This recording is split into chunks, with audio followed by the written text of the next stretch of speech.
तो स्वागत है आप सभी का मेरे इस यूट्यूब चैनल के अंदर। फ्रेंड, आज की वीडियो क्लिप फिर से लेटेस्ट एंड धमाकेदार वीडियो रहने वाली है, क्योंकि इस वीडियो के अंदर आज हम बात करेंगे कि नॉन रिटर्न पॉलिसी वाले जो प्रोडक्ट होते हैं, जिनके ऊपर कोई पॉलिसी ही नहीं रखी होती है, हम उन प्रोडक्ट को कैसे रिटर्न करेंगे या उसके ऊपर कैसे रिप्लेसमेंट लेंगे, उसके ऊपर रिफंड कैसे लेंगे, उसके बारे में अच्छे से हम बात करेंगे एंड आपको समझाएंगे एंड बताएंगे। तो यहाँ पर आप कहीं मत जाइएगा, वीडियो के साथ बने रहिए। अगर आप चैनल पर नए हैं तो चैनल को सब्सक्राइब जरूर कीजिएगा और फ्रेंड वीडियो को जरूर लाइक कर दीजिएगा, शेयर भी कर दीजिएगा ताकि और जनों की भी मदद हो चुके।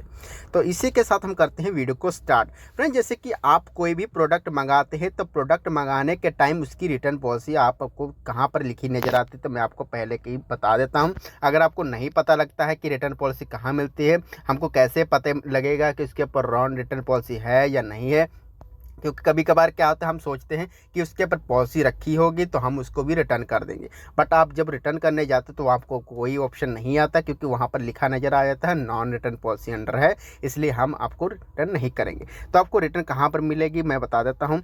आपको यहाँ पर मिलेगी, यहाँ पर देख से नो रिटर्न अलॉटेड। तो यहाँ पर आपको रिटर्न इसके प्रोडक्ट के ऊपर आपको नहीं मिलेगी, क्योंकि यहाँ पर बताया गया है इसके ऊपर हमारी कोई पॉलिसी नहीं है, हम इसके ऊपर नहीं रिटर्न दे सकते। तो आपको अब अगर आपको क्या करना है, आपको प्रोडक्ट के अकॉर्डिंग ही आपको रिटर्न रिप्लेसमेंट मिलेगी, ये बात ध्यान रखिएगा। अगर आप, जैसे कि मैंने अभी फ़िलहाल इंजन ऑयल का दिखाया है, तो इसलिए यहाँ पर इंजन ऑयल के ऊपर कोई रिप्लेसमेंट वगैरह रिटर्न वगैरह नहीं होती, क्योंकि इसके ऊपर आपको ही पता है कि प्रोडक्ट के अकॉर्डिंग ही आपको रिटर्न वगैरह दी जाएगी।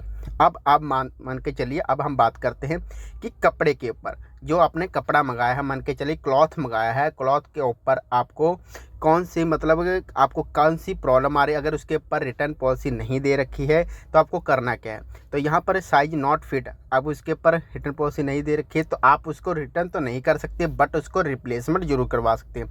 अब कैसे करना है उसके बारे में बात करते हैं। तो फ्रेंड, जैसे कि यहाँ पर अकाउंट के सेक्शन में जाते हैं, यानी जाने के बाद यहाँ पर ऑर्डर के सेक्शन में हम क्लिक करेंगे एंड ऑर्डर के सेक्शन में जैसे ही क्लिक करेंगे, क्लिक करने के बाद यहाँ पर हमारे सामने बहुत सारे ऑर्डर आ चुके हैं। तो फिलहाल मैंने यहाँ पर जो फर्स्ट ऑर्डर कर रखा है इसी के जरिए मैं आपको समझाऊंगा। तो फ्रेंड, यहाँ पर product has non return policy, यहाँ पर इतना बता रखा है कि ये जो पॉलिसी के अंदर नहीं आता, इसको हम रिटर्न नहीं कर सकते हैं। तो यहाँ पर बट हम इस प्रोडक्ट को रिटर्न भी कर सकते हैं, इसका तरीका होता है, बट आपको समझना है जरूरी कैसे करेंगे। तो यहाँ पर बताया है कि आपको इसको रिटर्न करने के लिए आपको कोई ऑप्शन ही नहीं दे रखा है, बट आपको यहाँ पर एक ऑप्शन दे रखा है नीड हेल्प। अब इसके ऊपर आपको सिंपली करना है क्लिक। अब अगर आपको इसके ऊपर सिंपली क्लिक करेंगे, क्लिक करने के बाद यहाँ पर आपसे जो है आपके कस्टमर कनेक्ट हो जाएगा, अगर नहीं होता तो आपसे 3-4 ऑप्शन भी आएंगे। तो यहाँ पर आपसे हेल्प मांगी जा रही है, आपसे कौन क्या हेल्प चाहिए, तो यहाँ पर आपको समथिंग एल्स, इसके ऊपर आपको क्लिक करना, आपके यहाँ पर क्यूरी आपको टाइप कर लेनी है एंड यहाँ पर बोलना है कि रिटर्न रिक्वेस्ट देनी है। तो यहाँ पर जैसे ही रिटर्न रिक्वेस्ट देंगे, वहाँ से कोई एजेंट जो होता है इन फ्लिपकार्ट का, वो आपसे कनेक्ट हो जाएगा। अब जब ऐसे ही कनेक्ट होगा तो कनेक्ट होने के बाद वो आपकी जो रिटर्न है वो आपको पूछेगा, कारण पूछेगा कि सर आपको प्रॉब्लम क्या आ रही है, किन कारण के कारण आप इसको रिटर्न करना चाहते हैं। तो आप बताइएगा कि ये मुझे डैमेज कंडीशन में मिला है, ये मुझे साइज फिट नहीं हो रहा है, ये मुझे रॉन्ग रिसीव हुआ है। तो जैसे ही आप बताएंगे उस तरीके से ही आपका रिटर्न वगैरह किया जाए। अगर आप कहेंगे साइज़ नहीं फिट है वो तो उसको रिप्लेसमेंट कर दिया, अगर डैमेज है तो फिर भी रिप्लेसमेंट कर दिया जाए। अगर आप उसको कहेंगे कि ये हमको ये हमारे मतलब रॉन्ग है तो उसके ऊपर आपको रिफ़ंड दिया जाएगा। रॉन्ग के ऊपर रिफ़ंड दिया जाता है या रिप्लेसमेंट किया जाता है, बट उसके ऊपर आपको रिफ़ंड ही मिल जाता है। अब ये है फर्स्ट ऑप्शन। सेकंड ऑप्शन ये रहने वाला, आपको डायरेक्ट कॉल बैक अरेंज करनी है। कॉल बैक अगर आपको अरेंज नहीं करनी आती तो मैंने इसके ऊपर वीडियो बना रखी है, 3-4 वीडियो बना रखे आप देख सकते हैं। मैंने उसके ऊपर अच्छे से बताया कि कॉल बैक कैसे अरेंज करनी है। अब यहाँ पर थर्ड ऑप्शन रहने वाला है। थर्ड ऑप्शन रहता है कि आप खुद से ट्राई कर सकते हैं। आप यहाँ पर ईमेल कर सकते हैं। ईमेल अगर ईमेल करते हैं तो आपको ईमेल पर रिप्लाई टाइम लग जाएगा, बट आप उनके कॉल भी कर सकते हैं फ्लिपकार्ट के कस्टमर से। एंड यहाँ पर इनकी एक ईमेल होती है जो इनको आपको यहाँ पर जब आपकी रिटर्न वगैरह जनरेट हो जाएगी तो उसके ऊपर आप अपनी अपडेट वगैरह देख सकते हैं। आपको यहीं पर देखने को मिलेगा जब आपका कंसल्ट ओपन हो जाएगा। कंसल्ट आपको कहाँ देखने को मिलेगा मैं आपको ये भी बता देता हूँ।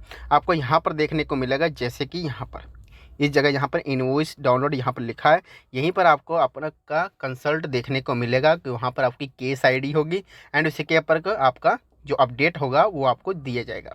एंड यहाँ पर आपका जो भी है पॉलिसी वगैरह दे रखी होगी कि आपको यहाँ पर कितना टाइम भी वेट करना पड़ेगा, कितना टाइम लगेगा, आपको क्या कौन सी रीज़न है, आपको कौन कौन से डॉक्यूमेंट्स वगैरह देने पड़ेंगे। बट यहाँ पर ऐसा नहीं होता है, क्योंकि यहाँ पर जो महंगे प्रोडक्ट होते हैं वो आराम से रिटर्न हो जाते हैं, बट जो हाईएस्ट प्रोडक्ट होते हैं उनको रिटर्न रिप्लेसमेंट करना बहुत ही मुश्किल होता है। जैसे कि ओपन बॉक्स के अंदर आपको चेक करके ही प्रोडक्ट लेना है, वरना उसका OTP नहीं देना है। अगर आपने OTP दे दिया तो आपका प्रोडक्ट डिलीवर्ड माना जाएगा।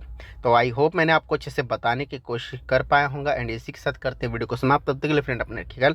Okay friend, bye.